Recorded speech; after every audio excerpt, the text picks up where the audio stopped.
El guardavías, de Charles Dickens. ¡Hola! ¡El de ahí abajo! Cuando escuchó una voz que le llamaba de esa manera, estaba de pie en la puerta de la caseta, con una bandera en la mano enrollada alrededor de un palo corto.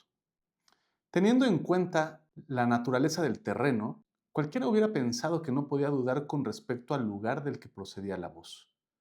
Pero en lugar de mirar hacia arriba, donde estaba yo, de pie, sobre un empinado desmonte situado justo encima de su cabeza, se dio la vuelta y miró hacia la vía.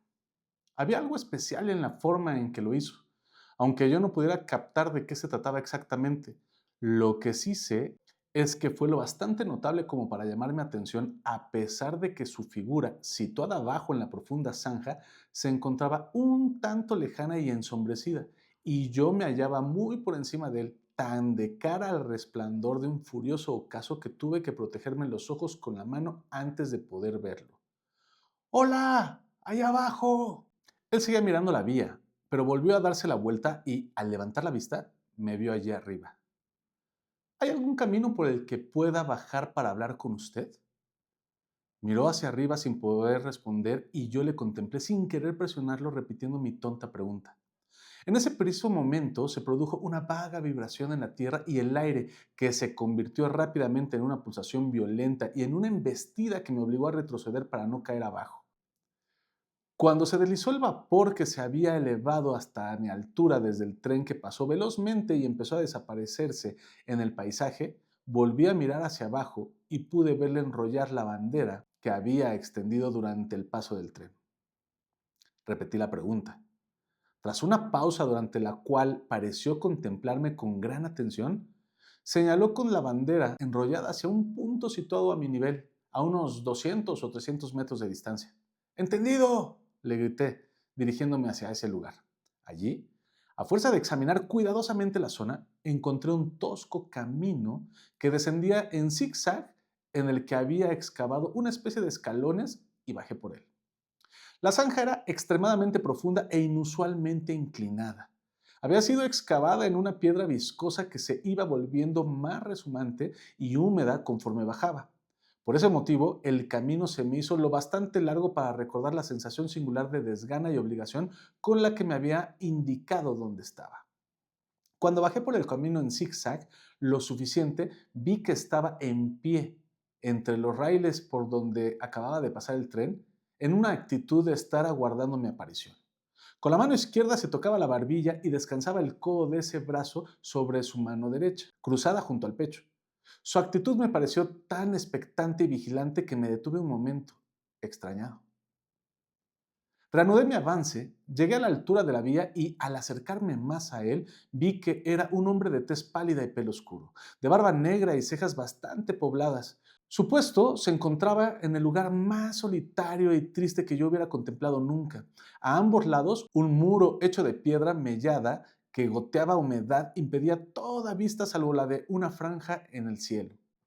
Por un lado, la perspectiva solo era una prolongación curva de aquel calabozo enorme. La perspectiva por la otra dirección, más corta, terminaba en una sombría luz rojiza y en la entrada, todavía más sombría, de un túnel negro cuya arquitectura maciza creaba una atmósfera bárbara, deprimente y repulsiva. Era tan escasa la luz del sol que llegaba hasta allí que producía un olor terroso y letal, y tanto el frío viento que corría por la zanja que llegué a estremecerme, como si me hubiera abandonado el mundo natural.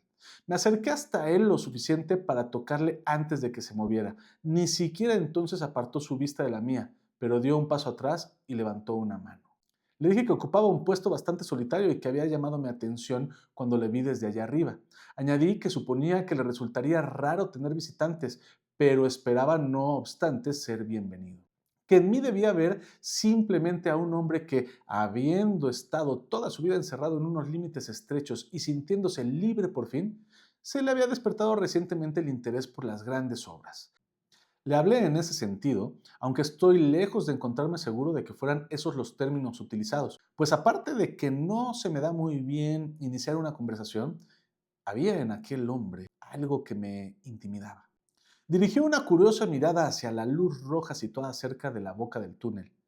Permaneció con la vista fija en ella durante un rato, como si le faltara algo, y después volvió a mirarme. Le pregunté que si la luz formaba parte de sus obligaciones. ¿Acaso no lo sabe? Me respondió con voz baja.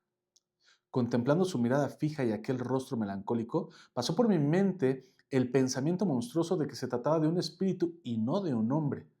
Desde entonces he pensado muchas veces si no habría sido algún problema en su mente lo que le hacía tratarme así. En ese momento fui yo el que retrocedió, pero al hacerlo detecté en su mirada un miedo latente hacia mí y con él desapareció mi pensamiento monstruoso. Me está mirando como si me tuviera miedo, le dije, obligándome a sonreír. Estaba pensando si lo había visto antes, replicó él. ¿Dónde? Señaló hacia la luz roja que había estado mirando. ¿Allí? Volví a preguntar yo. Respondió afirmativamente, aunque sin emitir sonido alguno, mientras me miraba con gran intensidad. Mi buen amigo, ¿qué podía hacer yo allí? No obstante, puedo jurarle en cualquier caso que nunca he estado en ese lugar. Así lo creo, replicó él. Sí, estoy seguro. Su actitud se volvió entonces más tranquila, lo mismo que la mía. Contestó a mis observaciones con prontitud y con palabras bien elegidas. ¿Tenía mucho trabajo allí? Sí.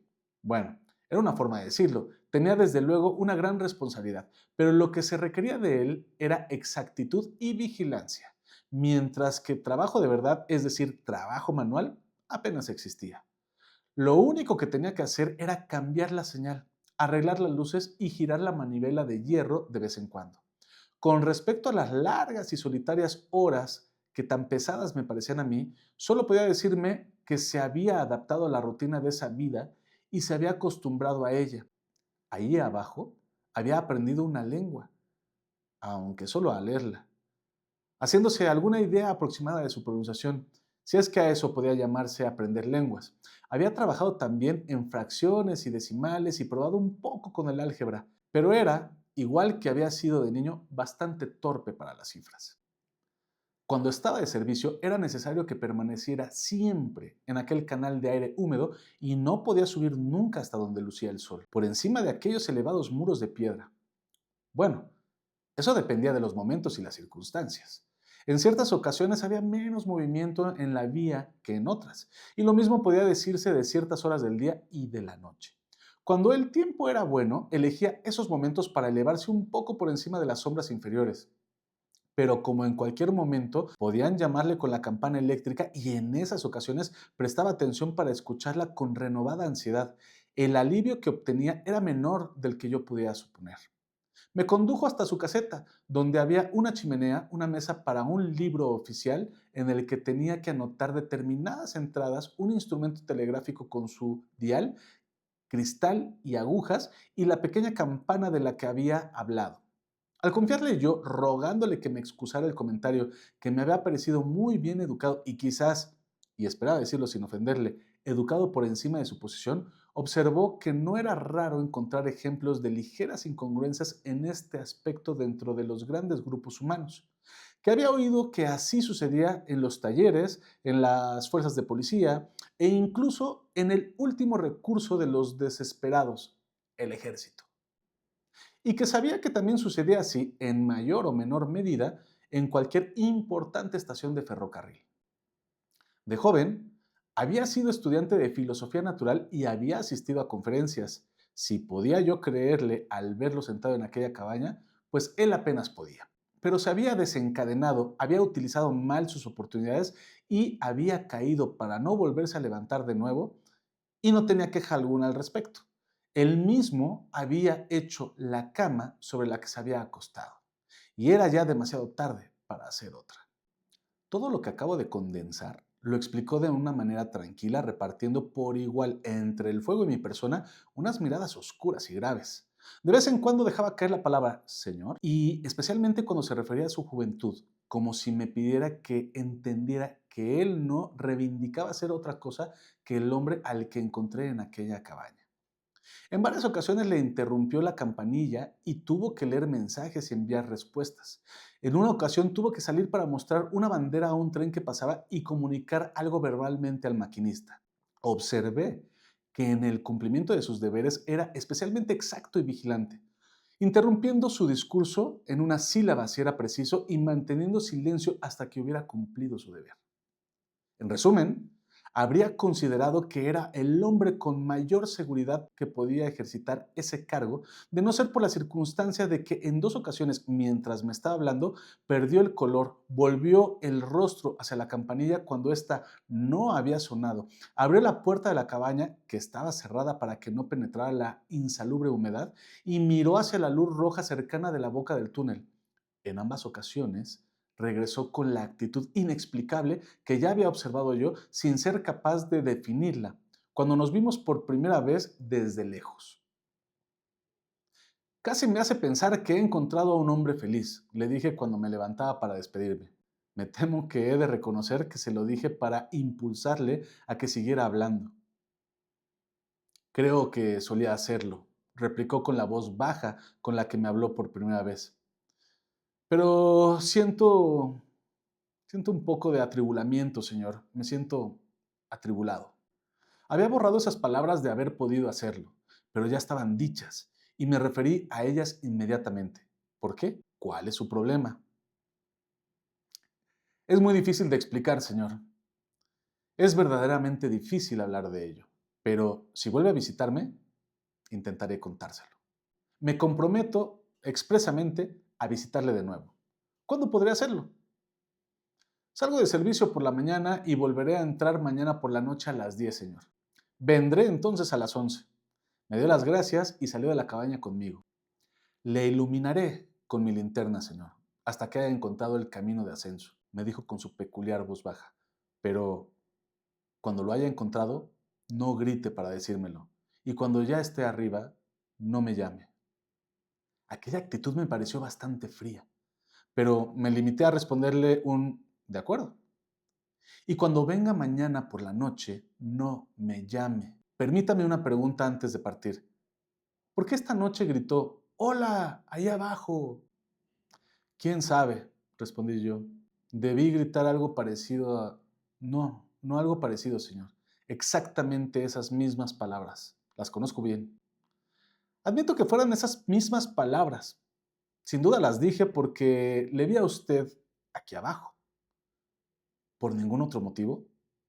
¿Qué otra razón podría haber tenido? ¿No tuvo la sensación de que le fueran transmitidas de manera sobrenatural? En absoluto. Me deseó buenas noches y mantuvo en alto su linterna. Caminé junto a la vía del ferrocarril con la sensación muy desagradable de que venía un tren a mis espaldas, hasta que encontré el camino. La subida fue más fácil que la bajada y llegué a mi posada sin mayores aventuras. Puntual a mi cita, cuando unos relojes distantes daban las 11 de la noche siguiente, puse el pie en el primer escalón de la bajada en zigzag. Él me aguardaba abajo, con la linterna blanca encendida. No he llamado, le dije en cuanto estuvimos juntos. ¿Puedo hablar ahora? Por supuesto que sí, señor. Buenas noches y aquí está mi mano. Buenas noches, señor, y aquí está la mía. Tras esa introducción caminamos uno junto al otro hasta su caseta. Entramos, cerramos la puerta y nos sentamos junto al fuego. Señor, he decidido que no tenga que preguntarme 2 veces qué es lo que me preocupa. Dijo nada más sentarse, inclinándose hacia adelante y hablándome en un tono que apenas era más elevado que un susurro. Ayer por la noche le confundí con otro. Eso es lo que me conturba. ¿Es error? No, ese otro. ¿De quién se trata? No lo sé. ¿Se parece a mí? Tampoco sé eso. Nunca le vi el rostro. Se cubre la cara con el brazo izquierdo y mueve el derecho. Lo agita violentamente, así. Seguí sus movimientos con atención y me pareció la gesticulación de un brazo con el máximo de pasión y vehemencia, queriendo expresar este significado. ¡En nombre de Dios, despeje el camino!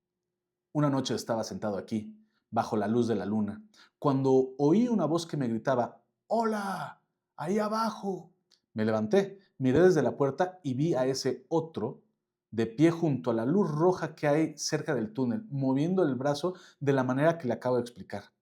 La voz parecía áspera, pero sin estridencias, y gritaba, ¡Cuidado! ¡Cuidado! Cogí la lámpara. La puse en luz roja y corrí hacia la figura preguntándole que qué pasaba, qué había sucedido, dónde. Estaba ligeramente fuera del túnel. Avancé hasta acercarme tanto que pensé que iba a chocar con la manga de su brazo. Corrí hasta allí y ya había extendido mi mano para apartarle el brazo cuando desapareció. ¿Se metió al túnel?, pregunté. No, fui yo el que entró corriendo en el túnel hasta casi 500 metros. Me detuve delante de la lámpara por encima de la cabeza, pero solo vi las cifras que indicaban la distancia y las manchas de humedad que se deslizaban por las paredes y goteaban desde el arco. Salí corriendo a mayor velocidad de la que había entrado, pues me sentía sobrecogido por un horror mortal. Y miré por todas partes junto a la luz roja con mi propia lámpara. Subí las escaleras de hierro hasta la galería que hay encima, volví a bajar y regresé aquí corriendo. Telegrafié en ambas direcciones. He recibido una alarma. ¿Hay algún problema? Desde ambas llegó la misma respuesta. Todo está bien.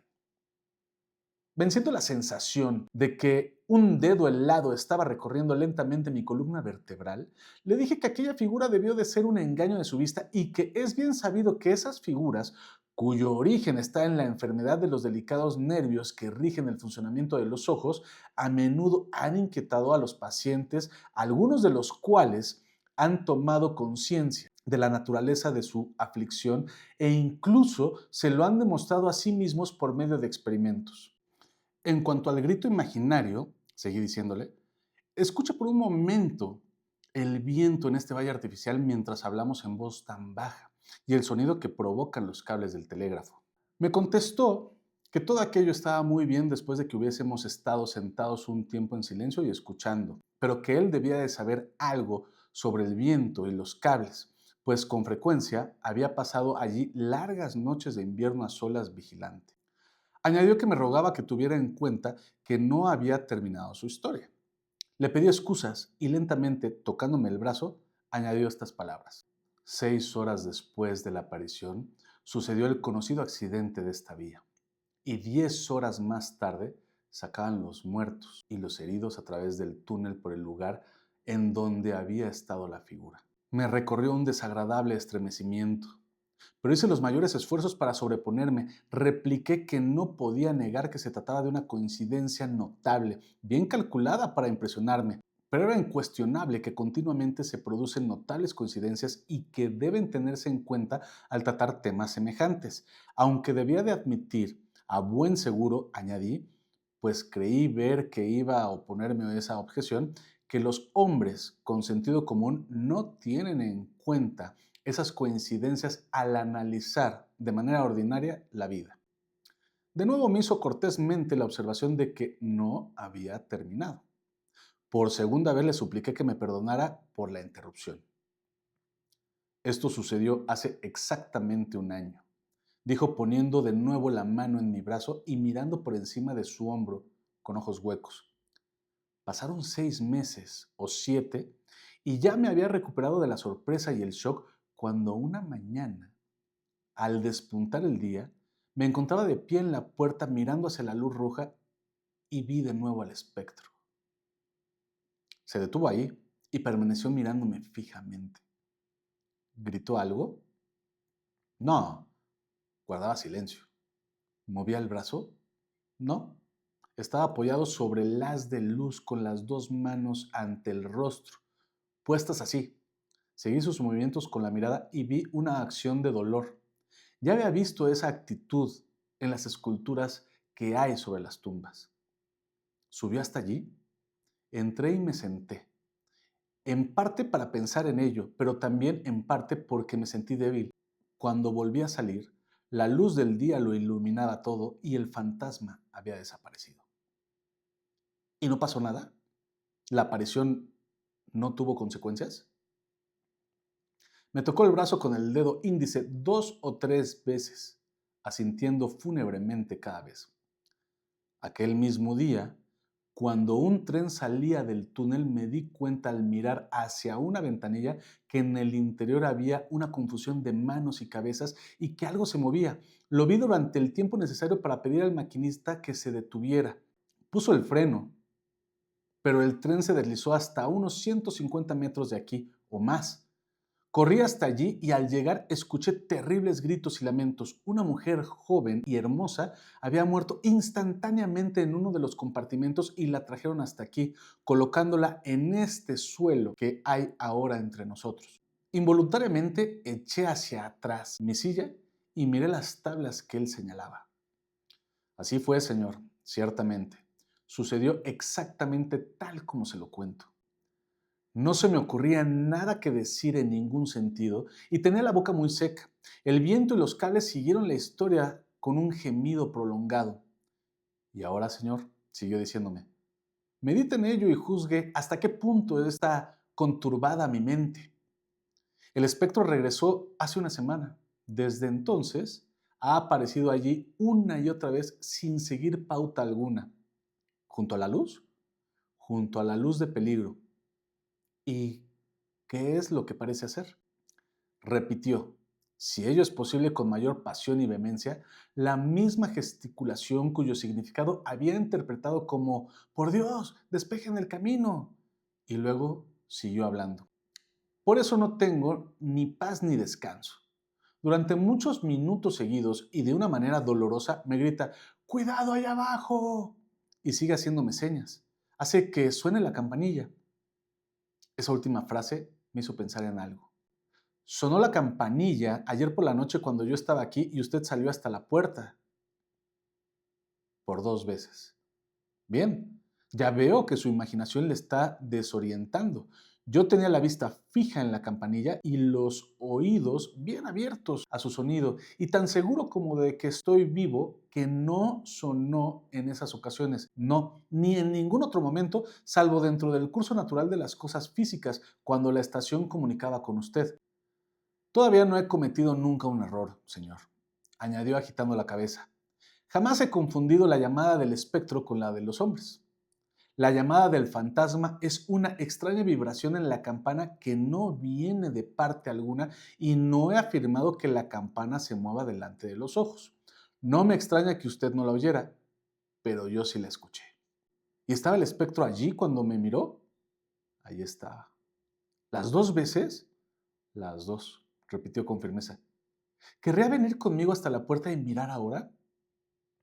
Se mordió el labio inferior, como si lo que yo le había propuesto le desgarrara, pero se levantó. Abrí la puerta y salí hasta el primer escalón mientras él permanecía en el umbral. Estaba allí la luz de peligro, también la boca tenebrosa del túnel y los altos muros de piedra húmeda de la zanja y por encima las estrellas. ¿Lo ve? Le pregunté fijándome especialmente en su rostro. Sus ojos estaban tensos, pero no mucho más, quizá, de lo que habrían estado los míos de haberlos dirigido tan ansiosamente hacia ese lugar. No, respondió, no está allí. Estamos de acuerdo, repliqué yo. Volvimos a entrar, cerré la puerta y ocupamos nuestros asientos. Me concentré en encontrar el mejor modo de aprovechar aquella ventaja, si así podía llamársele, cuando él reanudó la conversación de una manera casual, como suponiendo que no podía existir entre nosotros ninguna cuestión seria, hasta el punto de que me sentí en la posición más débil. Ahora ya habrá entendido plenamente, señor, que lo que me turba de un modo tan terrible es la cuestión de cuál es el significado del espectro.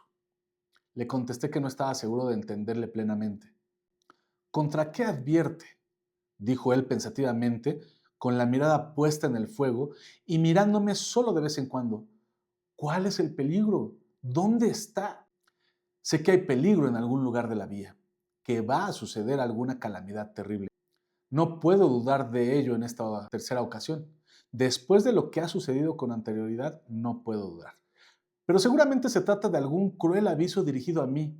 ¿Qué puedo hacer? Sacó su pañuelo del bolsillo y se limpió las gotas de sudor que cubrían su frente. Si telegrafío diciendo que hay peligro en alguna de las direcciones o en ambas, no puedo explicar el motivo. Siguió diciendo al tiempo que se secaba las palmas de las manos.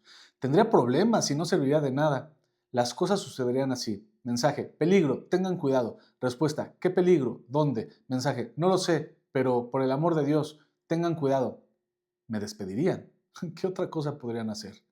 Sentí una enorme piedad ante su dolor. Era la tortura mental de un hombre consciente, oprimido más allá de lo que era capaz de soportar por una responsabilidad inteligible que significaba riesgo para alguna vida.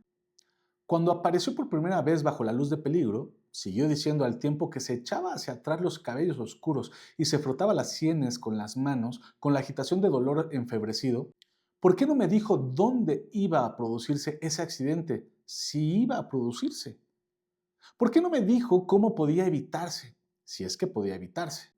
Cuando la segunda ocasión ocultó el rostro, ¿por qué en lugar de hacer eso no me dijo que ella iba a morir y que les dejáramos llevar la casa? Si en aquellas dos ocasiones solo vino para mostrarme que sus advertencias eran ciertas y prepararme así para la tercera, ¿por qué no me advierte ahora claramente? Que el Señor me ayude. Solo soy un pobre guardavías en este puesto solitario. ¿Por qué no advierte a alguien que pueda ser creído y tenga capacidad de actuar? Cuando le vi en aquel estado, entendí que por su propio bien y por la seguridad pública estaba obligado por el momento a tranquilizarle. Por ello, dejando a un lado toda cuestión de realidad o irrealidad que hubiera entre nosotros, le manifesté que cualquiera que cumpliera plenamente con su deber tenía que hacerlo bien por fuerza, y que al menos tenía el consuelo de que entendía cuál era su deber, aunque no pudiera entender aquellas confusas apariciones. En este sentido, tuve más éxito que en el intento de razonar con él para que abandonara sus convicciones. Se tranquilizó. Las ocupaciones de su cargo empezaron a exigir más su atención conforme avanzaba la noche y lo abandoné a las 2 de la mañana. Me había ofrecido a permanecer con él la noche entera, pero no quiso ni oír hablar de ello. No veo razón alguna para ocultar que en más de una ocasión me volví para mirar la luz roja mientras subía las escaleras, que no me gustaba esa luz roja y que habría dormido muy mal de haber tenido mi cama debajo de ella. Poco me gustaban las dos secuencias del accidente y de la joven muerta. No veo razón tampoco para ocultar ese hecho. Pero lo que más ocupaba mi pensamiento era la consideración de cómo debería actuar una vez que había recibido tales revelaciones. Tenía pruebas de que aquel hombre era inteligente, vigilante, laborioso y exacto. Pero ¿cuánto tiempo seguiría haciéndolo en aquel estado mental? Aunque su posición fuera subordinada, seguía confiándosele una importantísima responsabilidad y me gustaría a mí, por ejemplo, que mi vida estuviera sometida a la posibilidad de que siguiera cumpliendo su deber con precisión, incapaz de superar la sensación de que habría algo de traición si comunicaba a sus superiores de la compañía ferroviaria lo que el guardavías me había dicho sin habérselo aclarado a él primero, poniéndole otra salida. Finalmente decidí ofrecerme a acompañarle, guardando el secreto por el momento al médico, que supiéramos de mejor reputación que ejercía en aquella zona para conocer su opinión. A la noche siguiente iba a terminar su guardia, tal como me había dicho, y estaría libre 1 o 2 horas después del amanecer, teniendo que reanudarla poco después del ocaso. Decidí por ello regresar en ese momento. A la noche siguiente, el tiempo era muy bueno y salí a pasear temprano para disfrutarlo. El sol no estaba todavía demasiado bajo cuando crucé el campo cercano a la parte superior de la profunda zanja. Decidí ampliar el paseo durante 1 hora, media hora en una dirección y media hora de regreso, para llegar a tiempo a la caseta del guardavías.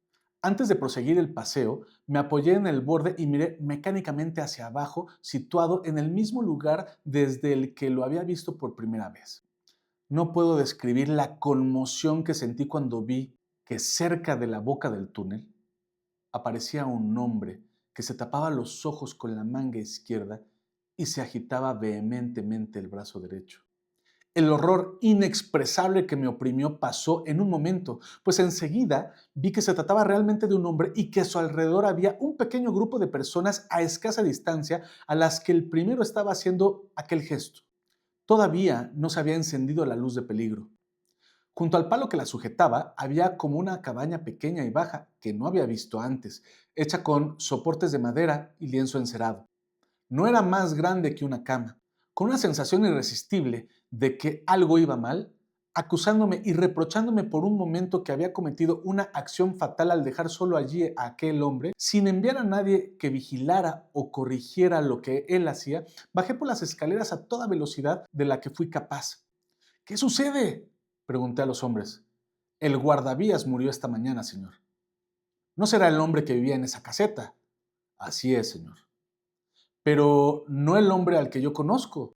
Podrá reconocerlo si lo ha visto antes, señor, dijo el hombre que hablaba en nombre de los demás, quitándose con solemnidad el sombrero y levantando un extremo del lienzo, pues su rostro está entero.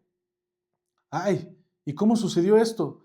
Pregunté, cambiando mi mirada de uno a otro mientras volvían a cubrirlo. Fue atropellado por una máquina, señor. Ningún hombre en Inglaterra conocía mejor su trabajo, pero aunque no sabemos por qué, no se apartó del riel exterior. Era plena luz del día, había apagado la lámpara y la llevaba en la mano.